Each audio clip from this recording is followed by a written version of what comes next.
podcast listeners, if you hear my voice right now, I need you to do something for me. I want you to take out your phone or on your computer, go to Apple Podcasts, search for Ask Your Oldhead Podcast. You'll see my logo, my little picture, my little image there. Find the show. Please rate and write a review. It's a small thing, but it helps others find this work and find what I'm doing here. And it really, really matters, as small as that may seem. So if you could please do that before we get into the show, I would much appreciate it. Thank you for listening. Let's get into it. Peace.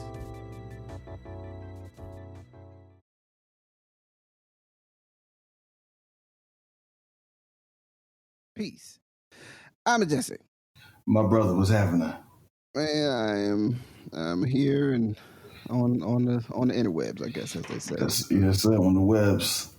So I wanted to have a conversation with you today. So I think the highlight, outside of the obvious, reality of lives lost and pain and what have you of the pandemic in terms of families on a medical, health perspective, I would think, and I think the highlight, at least industry that has been most impacted, and I think has raised a lot of interesting questions about like the way we live, has been restaurants and food. I think food in a broad sense, but restaurants in a very specific sense, right? And so I wanted to see if we could tap in, on a couple things around restaurants. Hopefully not in a way that is super grim. Yeah. Well, that's interesting, because I think there's one thing I'll say on that level is that I've become a lot more aware and conscious of the role that media plays in defining the situation for us. Mm-hmm. So obviously we know restaurants are closing and things like that, but I think because the media talks about how much the restaurants are closing, and they will talk to restaurateurs and in some senses, rightfully so, lionize them, and in some senses kind of talk about the impacts of what it means. We're like so aware of restaurants in ways that we're not aware of other businesses who are also being impacted. Mm-hmm. You know what I mean? Like the uniqueness, and which may also talk about, frankly, America's relationship to food, which I guess is another story. But go ahead. Yeah, well, I mean, just to give the broadest sense, restaurants, I think, at least a couple pieces I've read, restaurants are like a $900 billion, dollar piece of the economy, and like 15 million people, work within the sphere of restaurants and specifically. And there's, what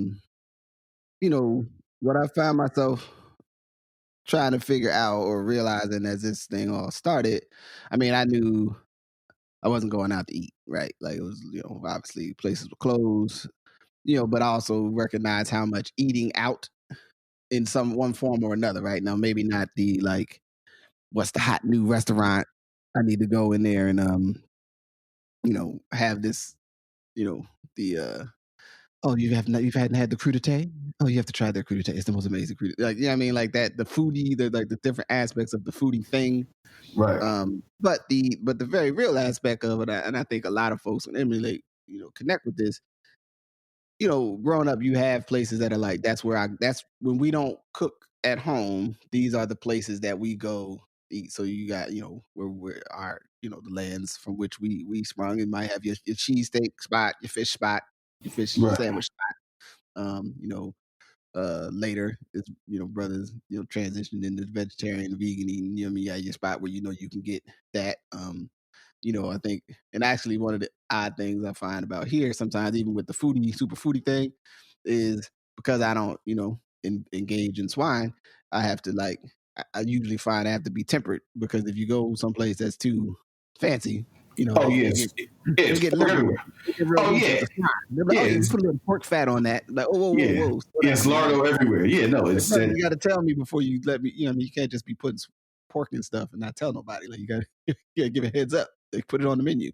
You know what I'm saying? So I tend to be like, oh, this is place I heard is really good. Look, can I see the menu first? Because I don't even want to go in there if it's like 7 dishes and 6 of them have pork in them. Because it's like I can't really enjoy any of the food, right? So, Right. and I think for other people who have, whatever their particular dietary, value, constructs that they operate in would have a similar orientation, right? So what I first thing I wanted to ask you to think about was, are there any places that were part of your regular, routine, right? So, you go to the office, you stop here after work to eat a snack or a lunch or a late lunch, before you go to the crib, or places that you would go to maybe have an adult beverage, so to speak. Yeah. Or those places where you go, yo, it's, I'm gonna go get some lunch, at actual lunchtime. These are the places that I go, or the coffee shops. So because I think that so for me,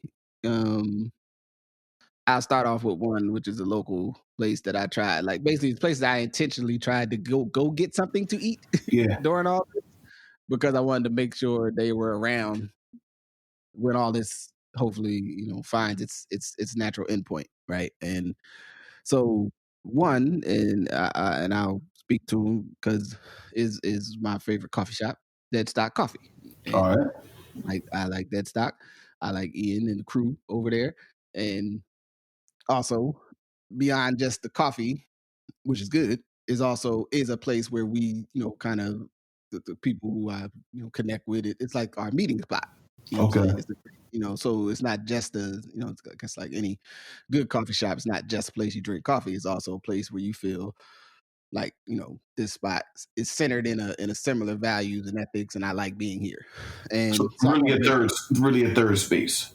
legit third space. So I made sure that I find a way to so I make coffee at home. So I get my coffee from him. You know what I'm saying? I get some, the bag roasted, you know what I'm saying? If I'm driving in to town for something, if I can, I'll stop and get a fresh cup. You know what I'm saying? And, part of that, like I said, part of that is I want to make sure that his doors stay open. Part of that is also that I like it. Right. Because if I didn't Right. like it, didn't like him, I wouldn't just go just I don't know, out of some sense of loyalty. But I think it's a place that it's important to me that they survive this experience. You know what I'm saying, and aren't don't lose their path. So, as an example, that's like that's ways that I make kind of go out my way sometimes. To make sure that that's where I do my business. Is there a place for you that you tried to make space for? In terms of if you eat something out, get it from there. So it's interesting you bring that point up, because I think there's a couple things there for me to unpack, and I think it's a broader part of a dialogue.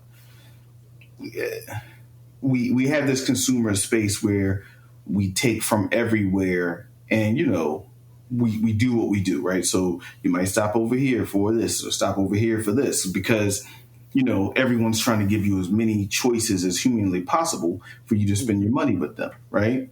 Mm-hmm. So then we get this shift, and it's like it goes from wanting something because you like it, which you do, to like literally kind of, Lord of the Flies, like, you know what I mean? Like, okay, now we have to make sure we eat here, because if we don't eat here, they won't survive, right? So even that shift in our consciousness around these things is a noticeable shift for me, right? Because now it's like, oh, look at this coffee shop, or look at this restaurant providing you value. Now it's like, come here or I won't survive, right? And so you recognize how, sensitive the ecosystem is, right? And to your point about jobs, like how many people depend on you spending your money, right? Like how we have an economy that is entirely and totally based around you spending your money. Yeah, like If you got to stay active. You have to stay active, right? It's almost like if it was like if the civilization only exists if you work out, right? Like you know what I mean? And you just be like, somebody be like, nope, gotta go somewhere. come on outside or we'll die, right? And it's like, this is kind of what we've essentially created, right? Because we have a government that fundamentally does not do its job. And I'm speaking of the federal government here. Because of our structures, there's no way states could respond to this degree of a crisis, right? There's no way states individually can respond to this level of calamity. It's a calamity that's beyond the scale of a state to respond to. The only way, it may be honestly, except California. California is the only state, because it's a country in itself, basically, right? that like they can respond to the scale of the problem appropriately. Everybody else needs federal. I mean, and they need federal money, but everyone else needs federal money. So one, it shows you, and I heard this from Cuomo earlier, like government is supposed to work. And sometimes because we've outsourced this idea of what government's supposed to do to everything else, right? Let the market handle it, right? Well, clearly in times of crisis, what have we learned? The market can't handle it, right? Your behavior, your consumer behavior is not sufficient to keep people in their jobs, assuming there's something that goes outside the norms, right? So that's like the first thing I've really been thinking about. Like, I know that kind of is high level and not like, hey, what the coffee shop talk about, Majestic, but like, that's what you get for us talking on a Sunday after I've been listening to the podcast. Call me on Tuesday, I'd be like, I go to this bar, but so that's one, right? And then I guess in that different, but it's in the same vein, going to restaurants in downtown, like I work downtown. So, coming from the city county building or city hall, you look at all the things around you and all the different options. And so, for a place like Pittsburgh, I'm located in a place with a pretty good amount of options within a 3 or 4 block radius, right? Mm-hmm. And so you realize that density can give birth to all these things. But once you take that away, you recognize, again, that sensitivity. And so I had options of eating something different every day if I wanted to, or the reality I can eat the same thing or similar things every day if I wanted to. And then when I go downtown sometime, I see like these places are all closed or some have closed up for good, right?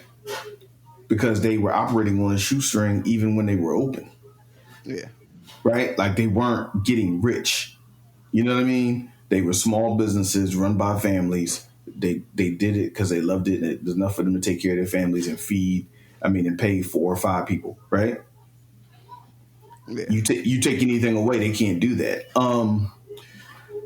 I think a lot about the bars, like the, kind of watering holes, like, for example, the Evergreen out here, Evergreen Bar, that sometimes it ain't flashy, but, you can go there and get, a shot and a beer, you know what I mean? Mm-hmm. Watch sports, kind of be amongst people, hear what people are talking about, calling it a day, right? And those are places that sometimes they didn't get PPP money. You know what I mean? Yeah. I think about the Evergreen. Of course, I think about a restaurant that acts for us as a third space often, a place called Bar Marco. Good friends of ours who have an Italian restaurant in the Strip, and talking to them just about the complexities of PPP, man. Like who gets it, who knows who to be able to get a loan. Man, let me just say, the odds were stacked from the beginning. And so those are the 2 places that I would say, if you were to say like, hey, Majestic, like, what do you miss? Like, I missed the ability to go to Bar Marco and have a cocktail, hear good music, have good conversations, you know what I mean? The things that, often provide a respite to your day, right? Like someone thinking of you saying, you know what, I got a cocktail for you. And so now you recognize, how like different that is when you can go somewhere and say, man, shoot, what a day. And somebody like, all right, you know what, I'll make you a cocktail and here's some beans and greens or something, some sort of vegan, appetizer. And just, it kind of resets the day. And again, I think with our collective stress that now in some places is stress and some places is trauma, right? We don't have that collective space where people can even deeply engage and for whatever its merits and whatever the intent. Zoom or any other one, because whoever wants to pay. But like all of them, so I'm not naming nobody, all of them are deeply insufficient at building kind of relationship. I mean, I get it, but there's nothing like actually sitting next to someone. I mean, those are real human things, right? And this virus cuts to the very core of that. This ain't like SARS where you thought your eyes were gonna pop out, right? You know what I'm saying? Like, when they said like Ebola and SARS, like you think of it like something they created like in a laboratory and sent it to Africa for like Africans to, you know what I mean? Like, no, this one is much more like, no, you can't even be within 6 feet of somebody. Like, damn. Yeah. So those two, but again, the bigger thing for me is like the true vulnerability of our cycles and then what it kind of means going forward. Yeah.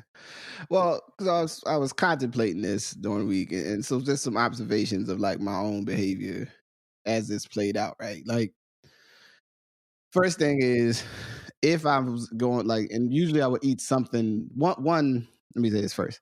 There's a part of me that looks at eating outside the house as like a treat. You know what I mean? 'Cause that's how I was. That's how I was raised. Like, That's right. you know what I'm saying? Like if you eating, even when we was a kid, like if you was eating McDonald's or Burger King, it was like, yo, like, all right, man, y'all did this week. We're gonna get some Burger King on the way home. Like, oh shit, man, we got the Burger King. I'm hyped.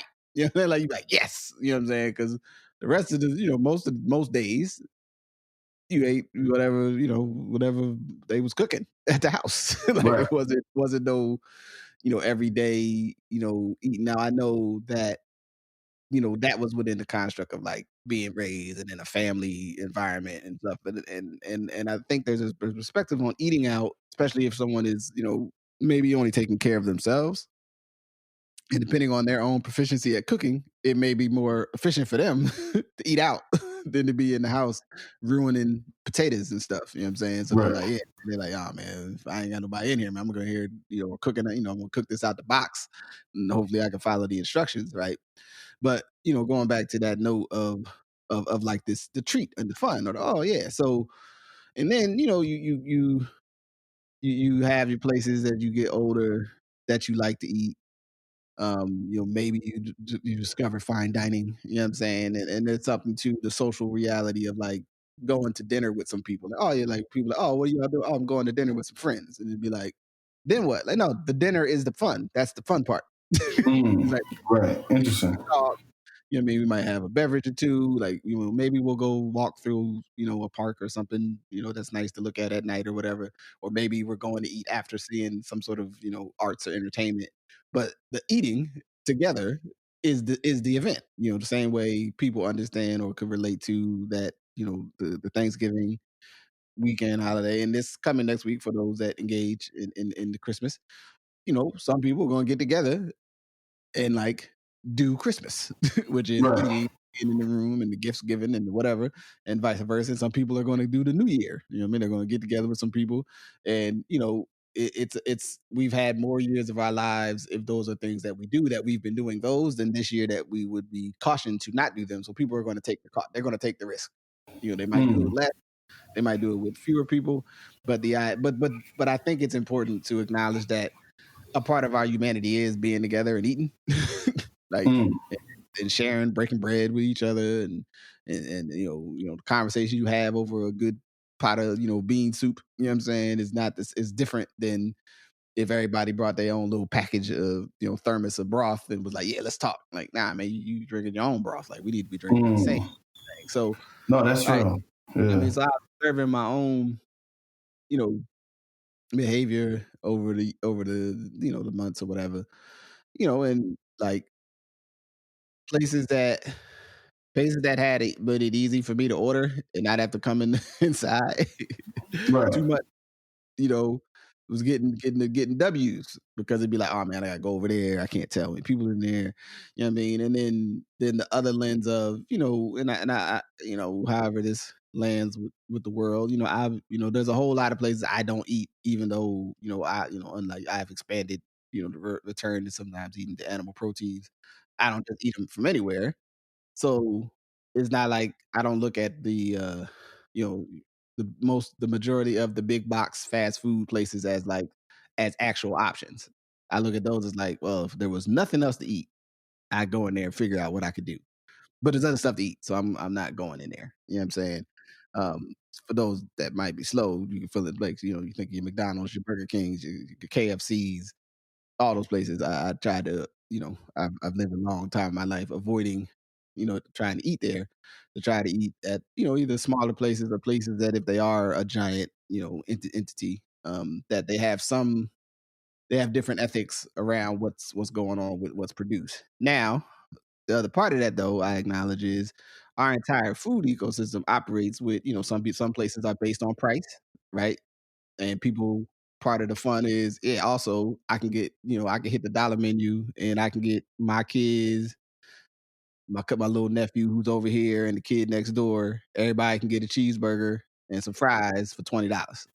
That Wendy's menu 4 for 4. You know what I'm saying? Like, you know what I mean? And but people could be judgmental and this and that. Oh, how could these people eat that way? Or da da da. But ultimately, man, a lot of things with humanity comes down to like, what things do you need to you have to make decisions not just within the framework of like, this is what I think I should do, and so I'm not going to do anything. But it's like, well, I don't think I should do that, but it's like, man, it's eight of us and $2 each. Everybody can get something, right?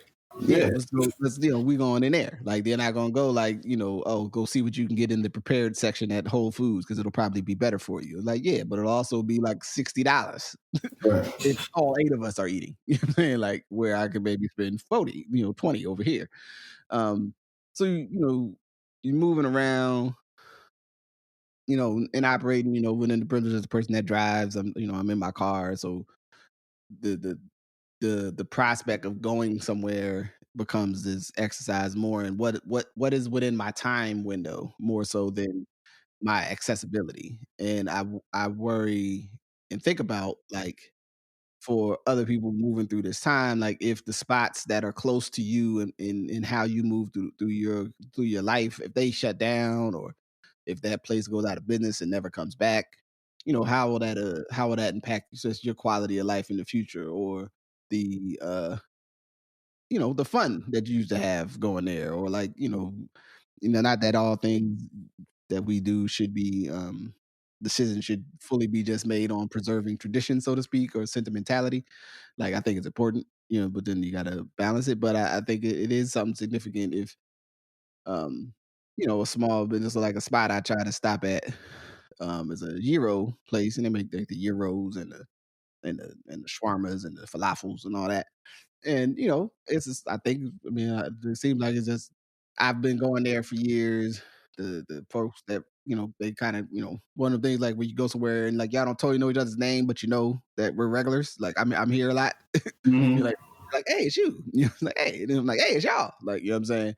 And I want to make sure, if I would, it's like if I have the choice of getting a salad from there or getting, I don't know, something from you name it, mega corporation that I know has a giant, you know, debt leverage access, that if it's not going well now, they can, well, we could do this, we can massage this money around, or we could cut off some smaller franchises and ruin somebody else's life, and we'll still exist. I go with the other people because I don't, I figure they'll work their issues out. You know what I'm saying? In terms of, but the smaller places, um, you know what I'm saying? They may not be around. And also, again, it always goes back to, do I like it there? But I worry in the context of like, what it says, where we eat and where we choose not to eat, um, says about our values, but then also how your positioning and stuff can be, I mean, quite frankly, be manipulated by your tools and access, right? So if you and so like if you got a good app or your website makes it easy for me to order, given all the positional privilege that I have as a person with a job and a credit card that functions, I can, and a phone, I can navigate around a whole lot of stuff. You know what I mean? But if you don't have those things, I can see where you could be in a whole different state about how this moment feels. Right. Because you're like, damn, I can't even go over there and pick up that food, or I can't do this, or I'm running late and I can't cook the food that we got, but the kids need to eat and I don't know what I'm do. And then, you know what I mean? Like, I just feel like this. I wonder if people are experiencing this moment in a broadly, different ways, and all that's not to say anything about. And I'd like to get to just the impact on jobs, because a lot of people work in restaurants and food production. You know what I mean, on a larger sense. And I think, um, quite frankly, the way this has gone down, it's like it's as if folks. I mean, I would say this as someone who worked in food service a very part of my life. You get the sense sometimes that you're easily replaceable, and nothing feels worse than someone kind of trying to, like, almost reminding you. They're like, "Yeah, we can just get somebody else in there," or "We think we can get anyone to come in here and do what you're doing back there in the grill." You know what I'm saying? Right. It's real. It's like a whole other level of disrespect. You're like, damn, I'm back here sweating and flipping and cleaning stuff, and then to have maybe not so much order, but have sort of the public sentiment be like, oh well, oh, he's just a cook, like Mm. like whatever. You know what I'm saying? It's like, nah, man, like he's making your food, man. Like you should there should be some honor in that. Like you're gonna eat that. Right. Right. What that person's doing back there is gonna go inside your body. Maybe you should be concerned with their health, well-being, their sense of self, and their life. And I know, so I guess that doesn't jive um with the market value, or the idea that the only value here is what I've exchanged for the food. That it's not bigger than that. Yeah, So, I know. So I want to touch on that. I'll wait till we go to that, or I don't know if you want to go through that now. Because let's do it now. well, so I think there's something there. As you were building on this, I think there's something there that those of us who, and we can walk and chew gum at the same time. So let me start there. But Yeah. think about the relative privilege of how we'll talk about small businesses. Mm-hmm. And how we'll talk about how they make you feel at home and these things. And obviously these things are existing in black and brown neighborhoods and native neighborhoods as well. But sometimes when you think about it, somebody might be like, oh man, the rib place versus, oh, look at this quaint falafel restaurant, right? Mm-hmm. And, if you got to put a racial spin on it, sometimes when you think about that quaint restaurant, you ain't talking about us. Not all the ways, obviously, because black folks can put together a quaint restaurant, or brown folks, or native folks, and it ain't got to be racially based. So it ain't got to be necessarily that it's the black folks always giving you ribs. Right. That being said, so when you were saying that, I was thinking about all the places I support and how I may not frame the Southern restaurant in the same way that I may frame some of these other places, frankly, right? Even though they're usually in the same position, because of how we have not framed small black businesses as like these special enterprises worthy of this other look. Mm-hmm. We framed them as like, oh, they got the hood restaurant. You see what I'm saying? Yeah. Versus like, no, that's that donut, that bakery needs to be treated with the same level of the French bakery that you would have in Lawrenceville. Mm-hmm. We need to give it that level of attention. We don't need to just minimize it by just being like, okay, that's a bakery spot in the hood. So that's one that I think is much more of a framing exercise. Mm-hmm. And we didn't even have this year. Normally, after and I'm debating this term, racial reckoning, because I'm not quite sure America still had a racial reckoning. I think we had some people came to racial awareness. Mm-hmm. But I don't know if I'm going to call it a reckoning yet. I was doing that for a minute because it sounded good to say on meetings and podcasts and shit. But I'm evaluating my use of the term reckoning. I don't think we've come to a reckoning by any stretch. Yeah. In many ways, I think the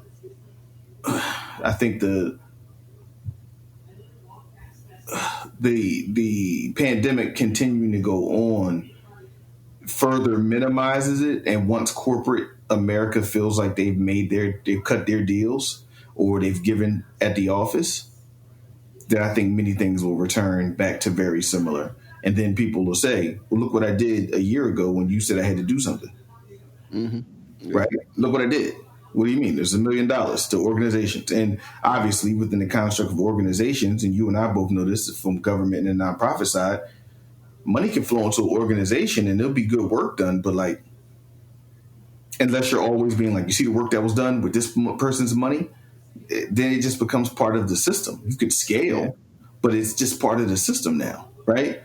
The moment you put it in, unless someone's always bigging it up, it's just part of it. So anyway, so it does make me think about that, but then it also thinks about the other side there. You talked about the transactional elements of huge companies and how so many of us have our first work experience at these very transactional restaurants or fast food places normally, and how, again, these small family places, whether they're black, white, or whatever, if it's a small family place, they hire in their family member, right? Yeah. But if you want just a job, then that's what McDonald's is there for, or Chipotle is there for, or this first place is there for, right? And so it's like we don't pay as much attention to the places like Chipotle and, you know, McDonald's and all these places because we're like, we got to keep these small places open. But there's also, these are the places where, frankly, service workers who are, you know, people of color over indexed, that's where they working. So there's also the reality, if those places don't stay open, they don't work. So you take a guy who theoretically is working because he's trying not to be this way, and sometimes it might put him in a different situation. You know, so as you said that, it honestly did make me think about like, wow, okay, as much as I don't want nothing from half of them places, I also have to realize that that's where other people who are over-indexing in the service economy, that's where they're getting their opportunity. So it's hard for me to keep talking about how I need them people to work. But again, they're not working at these small places. I mean, they're just not, right? It's not a knock.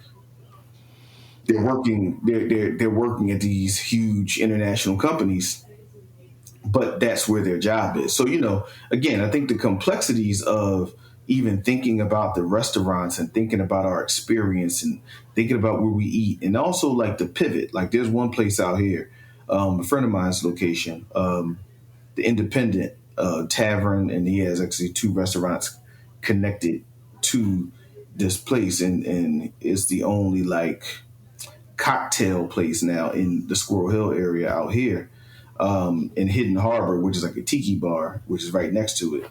But like they use the kind of kitsch of the tiki bar to really mask the fact that they have really probably the strongest rum selection between here and Philadelphia.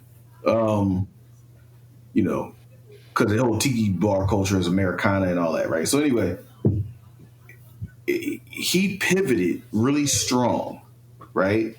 So when he made the pivot, I mean, they turned the dining room into like a shopping area where you could like buy stuff from like local small purveyors, and that you could stand in the wintertime and get your food or get your drinks that they would make in front of you on the other side. And it had like a beer refrigerator. I mean, it's really, really, really quick pivot, right?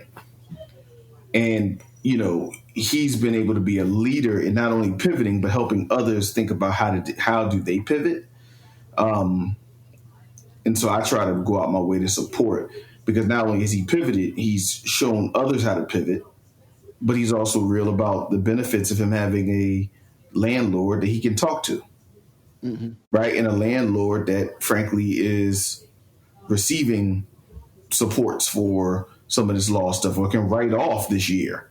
Right. Right? Like, you know, there's some people that own land who can write off this year. And that's, you know, I think that's sometimes the other part of this conversation is you might have the restaurateur who's struggling, and then people like, well, they can't pay rent. But sometimes they can't pay rent to somebody who only owns one property themselves. Right. And they can't afford to lose it either, right? Which goes back to my point about how this is where whoever governs you in times of crisis actually matters. Yeah. and we have treated the idea of like, I heard this too today, like, what do you need to be a veterinarian? We need a license, right? What do you need to be a plumber? You need a license, right? What do you need to be? Whatever, like anything you can imagine. What do you need to be a governor? Nothing. And actually, people will hire people who don't have government experience as some sort of idea that they'll be a better employee. But you would never apply that to no other part of your life. Yeah. Well, the dentist, you know what I'm saying? We're going to get somebody that's like not a dentist so we can bring a fresh and you take the dentistry. You can bring a different perspective to teeth Bring care. a different perspective to tooth care. Like, oh yeah, you know what I'm saying? So, we had somebody in business, but we're going to have a zookeeper come in to inform us how to, have a new perspective on corporations. You don't say none of that stuff for that, right? Why is government the only place that you think the parts are so interchangeable and that's to actually have someone there who doesn't know how to do it and will do it better than everybody else? So anyway, but... Yeah. Well, I might as well touch on that because I think there's something with people-related work. Because at some level, government to me, there's a people-related part to it, and then there's like all of the other stuff that is people-related, but it gets into like the way your particular rules and all of that, and the economic factors and inputs and outputs. But there's a people-related part to it, and an ability to engage with people and either to move them to understand something or to get them to understand something and or to get clear on what they want so that then you can try to do it. Right. That I think that we have, and I don't know, I might be going too broad, but I think as humans, some of us have some kind of weird, it's like a weird ickiness that we don't want to admit that there's people that are better at that. Mm-hmm. And or if we like, they're like, oh, well, I mean, they're better, but it's like they're just better because they spend time doing it. I could do that too. It's like, no, you can't. Actually, people don't follow you, no matter how much you talk. The way it's not a bad thing. It's not a negative judgment of you. You're not like a terrible human being, but within the frame of certain things of this need, you are not the person that people would have the confidence in to do the other things. And that's and that you can become skilled, right, in understanding how to implement something, how to motivate people, how to get keep clarity in an ongoing protracted conversation between multiple individuals or multiple power sources about how something should happen. Right, like that all takes skills. But we sometimes we live in this, and there's obviously there's political thought that has tried to develop an idea that like I said, for like 40 years we've been so quote unquote hiring the outsider to be the president of the country. Right. How could something for 40 years? There's no outsider. Right. Which I think maybe we can come back to it for another day, because I actually was listening to like the third or fourth interview with Barack Obama in the last couple of weeks, and I realized I think a part of what people don't like about him is that he reminds you that no, actually I have to be skilled at this. That's why I'm good at it, and I think people don't like it. I think some people, but we can come back to that at a later day. I'm gonna finish reading this book and then look back at it. But I think that there's a part of the fact that he reminds people like, oh, I actually am engaged in politics, where people might be like, I'm engaged in a protracted struggle for justice, or I am on a mission to change the world, and he'll be like, nah, I'm in politics. You know what I'm saying, right? And like those two, because one that is deep.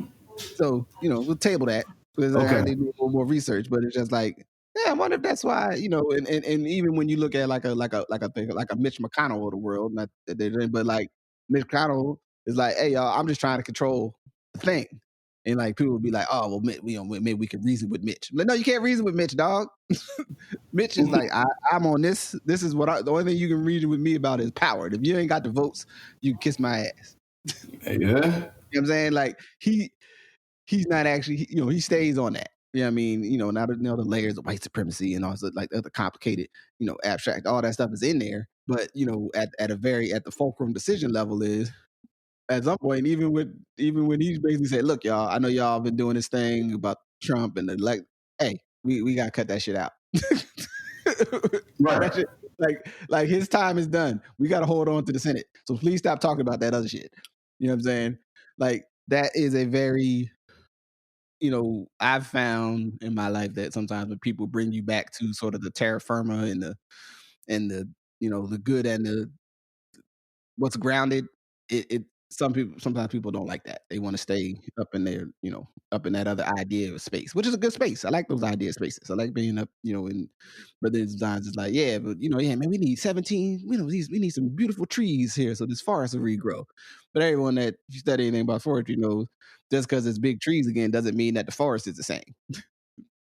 It just got big trees now. You know what I'm saying? Like all the understory and the bacteria and the decaying needles for 3 generations and all that stuff ain't there no more once you clear it. Like it has to come back in its natural order. So um I was a little bit of a pivot, but anyway, back to what that had to do, when we're talking about how what's gonna happen with these things is like it's sort of strange that our society has created this model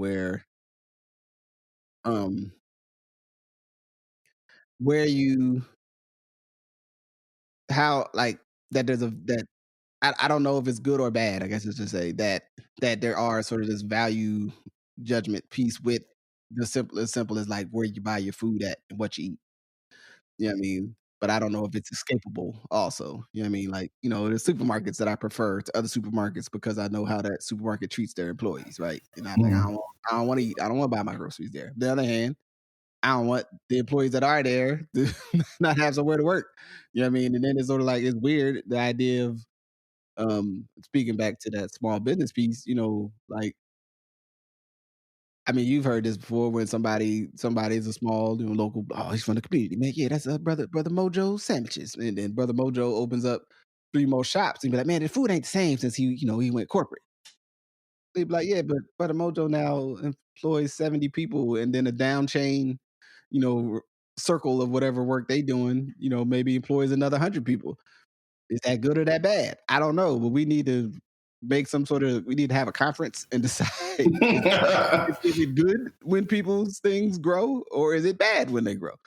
Is it only bad when, because I think I think that's to me, that's a rub that happens with all of this. It's like somebody does well, we're happy for them, but then we sort of kind of go, oh, they're doing well because of the capitalist machine. Brr. You know what I'm saying? And it's Right. like, I guess I don't know what to do though. I live on Earth. I don't have another planet to go to. I'm not saying it, and I've just been reading a couple different things about, and I've been trying to my own self and something I want in the next year, like really unpack the way we talk about like capitalism and not capitalism, because I feel like the way we talk about it, it's not very productive. It becomes this very like it just comes too abstract and not rational to me. But yeah, so I mean, I think that like if if we can be clear about how we use what we have and we can think about be thoughtful, I mean, that we can have these other we can really impact things positively. But I think it's also good to understand sort of what else is attached, right? What ideas show themselves because of our circumstance, because of our situation, that we open up to these other ideas. Well, and yeah, and think about a way forward, and then we think about the ways that we do things. Should we be doing them like that? Like, how should people be get like insurance? What is the relationship of cities or municipalities to work with businesses? What is like all those things that I think we've been forced to think about with restaurants right now? We've been, in some senses, forced to think about, like, now people will just put an extra surcharge on something, right? And so, that's been like a big issue for American capitalism. Like, let me tell you how much I want to give you in order for folks here to be able to take care of themselves. Well, there's a conversation we need to have. If is that the best way to go about it anymore, right? Like, is it just based on, do I give you $10 if I thought you had amazing service, right? And give you nothing if I didn't think you did? You see what I'm saying? Mhm. Like, what does that look like? And I think of the many restaurants not be able to come back, or the things I think should make America look at how we're running these places. where else people are working, how much people are making, right? Like, earlier in the year, there was this idea of like, you're going to give people so much they're not going to want to go back to their job. But like, if you're giving them not that much money and they don't want to go back to their job, then we need to have another conversation. Mm-hmm. Like, why are they not doing well there? You know what I mean? And you see it in the politics of like people's perspectives of what people deserve, right? In regard to these like values of how America should function. And this is on the left and the right, to be honest, versus science and actually the research on what is happening today, right? And so, I mean, to be honest, going forward, I'm going to be willing to pay more of a surcharge if I know that surcharge is if I know that surcharge is actually giving every person their health care. Now, if it's not, then that's a different conversation. But if you're saying this will allow everyone during hard times when they, to be able to get access to this or that, I'm willing to do that, right? Just very similar to, again, Bar Marco, a restaurant I frequent. They don't ask for tips, right? Now, this is a place where you know what you're paying for everything, right? You know what you're paying. So, you should assert and should assume that your tip is in the cost of what you just had. Yeah. Right? Like, and so what they're doing actually is being very purposeful about what they do. So when they charge you $12 for a cocktail, right? That's what it costs. It doesn't cost you $9.50 plus the $2 tip. Right? It costs you $12. Yeah. That's what you got, right? And so, I've really been thinking about the shifts in the models and, frankly, what do we do to, like I said, just broadly strengthen small businesses in the future in technical assistance and management, sometime in actual resources to build up what they do, to create models that are going to be more resilient alongside of, going back to my point, government just not being pricks. But like, how do we help businesses be more resilient within a broader model? Acknowledging this is a pandemic and unlike anything we've ever seen, but just trying to think about that in order for us to not just enjoy the restaurants we enjoy today, but think about enjoying them going forward, right? Like, and you like something, how do you make sure that it survives and succeeds? And what's the role in doing that? So, that's just something I have been looking at. And, I think the last thing I'll say, especially for a place like Pittsburgh, it's like, you get fired up to be able to support takeout, right? Mm-hmm. And so, then you run into the whole door that, them who shall not be named, pardon me. You run into them who shall not be named again on the level of delivery or intermediary services around ordering, right? Yeah. And then this city is over the hills and through the mountains place, right? So a lot of folks are just not delivering from certain places here. So if you want something from the south side of the South Hills, you're going to have to go get that.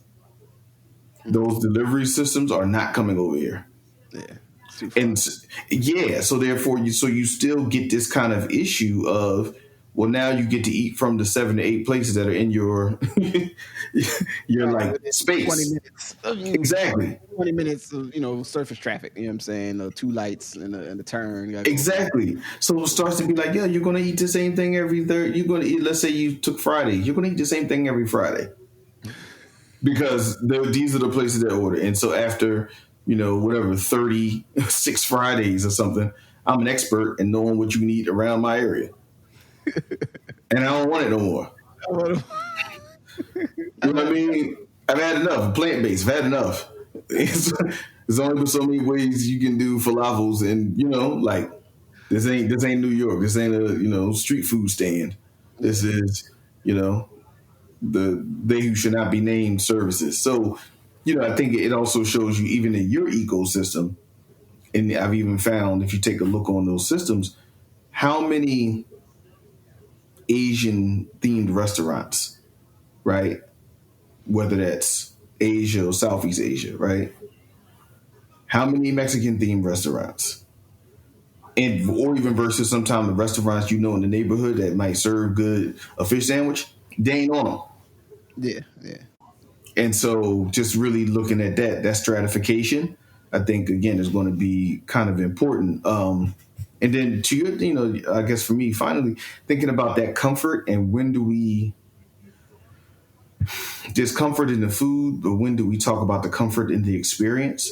To say nothing of our abilities as individuals to actually be in the same place eating with each other, right?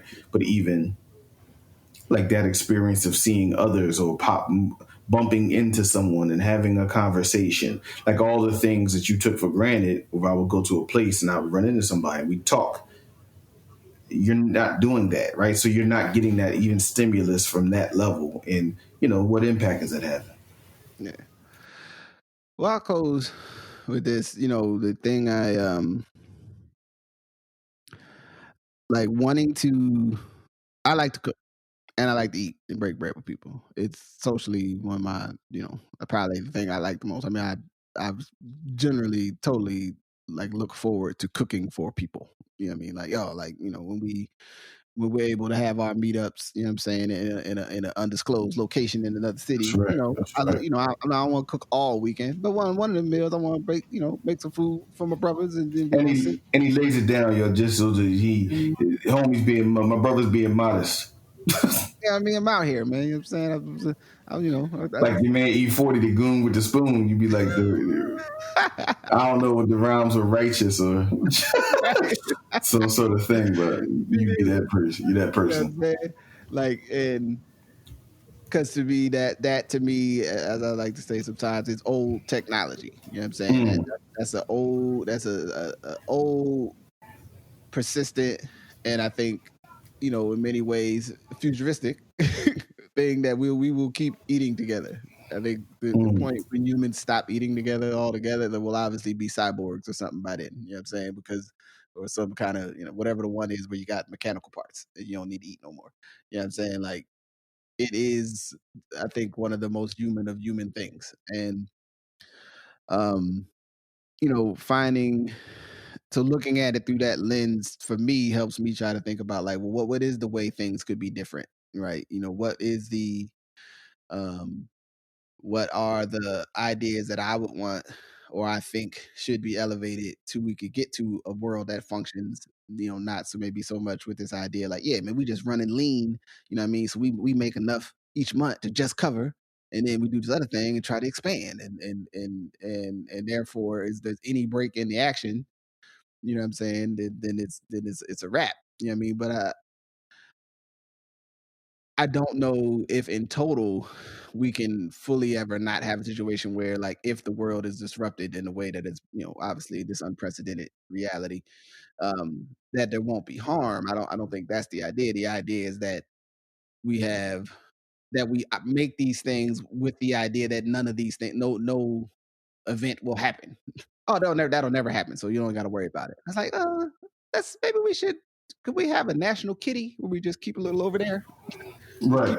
Just keep a little bit over there, and then if something happens, we crack that out, and we, it's I mean, you can find all the different. And I didn't want to dwell, like I said, in the grimness of the, there's all these different little clips and the snaps, and snips of people, having angry interactions, either restaurants trying to stay open, bars, places trying to stay open so that they in defiance of orders and this, that.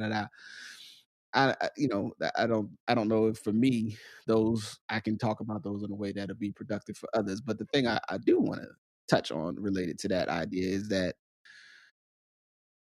it was something that a dude said in a video I saw, and he was like, they could have gave us everybody $20,000, we all would have stayed home, and this shit would have been done. Right. And it was like, there's a part that's like, yeah, probably. Like, you know what I mean? And now, I had other questions for that individual, but respects to him. The idea that we try to think about our future, and if we're going to move and really embed, collective responsibility ideas into the policy, the functioning of whatever of our government, of our states, of our communities, that there is some protracted conversation about like what does it look like to be not just to be financially think that we're responsible for each other, but just in a holistic way think, actually we are sort of responsible for each other. Like it's bad for me if I'm a farmer if there's no one to buy, the produce that I create, I raise. It is not healthy for me to be overly antagonistic of the people who will eventually my products end up in. Vice versa, if I am a restaurateur that I don't care where I get the potatoes from, as long as I get the potatoes at the price I want, right? At some point you go, maybe I should be concerned where the potatoes come from, right? And then in between, as a customer, or maybe not just as consumers, maybe in the future we find ways, you're a cooperative, you're part of the cooperative for some of your favorite eateries. So not only are you, you have a different level of relationship with that place's sustainability, and it also looks at you like, yeah, you're not just a random $5 that's going to come in every month. You're also a part of the community of what this is. And I don't know the pathways to that, but to me, I think those sorts of dynamics and relationships are what would be needed to make all of this whole situation more livable. Well, you got to start. Let me just say. I mean, I think as always, you bring up a really salient point. But part of it is we have to stop. We have to start telling the truth, right? And so part of our society is so hidden from each other that we don't tell the truth about the nature of things. So it's like no one wants. People bring up socialism until you be like, you mean you like co-op like the Green Bay Packers? Then it's like Orlando Lakes or Ocean Spray cranberry juice, right? Like you have to start bringing up these ideas around things and the idea of care, because I think and I know we say this because it's connected to what you're saying, but there's this idea of care and the relationship of the individual to the collective in care that as America's civic infrastructure hasn't fully made sense of. So we go back and forth between do everything for each other and do nothing for each other because, frankly, our civic infrastructure isn't telling the truth. Going back to my point about like healthcare or schools or all these things that are socialized, right? Now we know where race and race and location is often an issue, but these things are still to some degree socialized. But if you talk about socialism, it's different things being socialized. There's a language thing there that we have to really work on. But I think going forward, the interconnectedness of each other to what like the collective health of a place does have to be more centered. And I think mayors and governors and presidents are going to have to, American particularly, not the rest of the world. Yeah. American governors, mayors, and presidents are going to have to get past these staid value judgments that different people on the political spectrums use in order to create systems that work. And those are two different things. All right. Well, with that, I think we got somewhere. I think we did, man. As always, it's an honor to build with you, man. And for everyone listening, you know what I'm saying? One, get on Patreon. And number two, support us this way. And two, man, go out and support restaurants that matter to you and that do the right thing and also that hire people from your community. Indeed. And the food is good too. Shit, be a part of it. Yeah. Make sure you like what they eat. Yeah, this ain't charity. Hot bowl of shit. This ain't charity, man. But the food better be good. They but nah, these sticks are delicious. You just gotta. I mean, they're not really good, but we sell them, so you should eat them. Right. But nah, man, that's not a. They're filled with probiotics.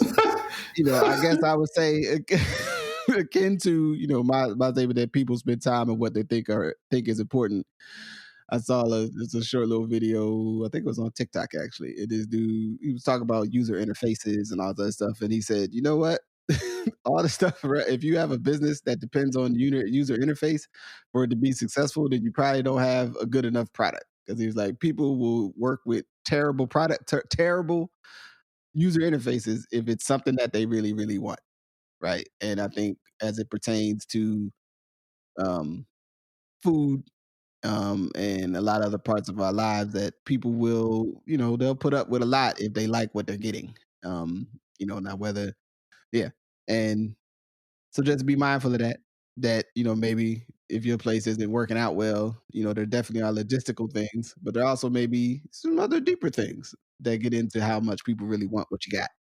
And for any proof of that, just check out any West Indian, Jamaican restaurant anywhere in America. Logistics are not good, but everyone loves the food. Absolutely. So with that, I would say peace. Peace. Thank you for listening to Good Brothers. Thank you to my good brother, Majestic. As we move into the final episodes of the year, please be safe. Please listen, pass and share. Apologies for the gap, as will be revealed in future conversations.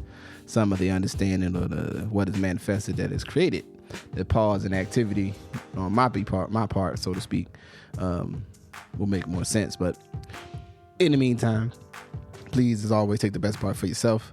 Please listen, rate, subscribe. Please share. Please check the Patreon, and I encourage you to become a patron. I have a lot of plans for the next year and where this work will go, and hope to step things up and go to a higher level or a deeper level of production, as it were. In any event, I thank you and I appreciate you for your time. If you can, look out around and see where you can support, not necessarily just restaurants, but there's a lot of, there's several, and I cannot remember, but I'm going to find a link and put it in the show notes. Charitable entities that have come up to help specifically restaurant workers who have, been experiencing a very, very tough year. So anyway, thank you again, and we out of here. Peace.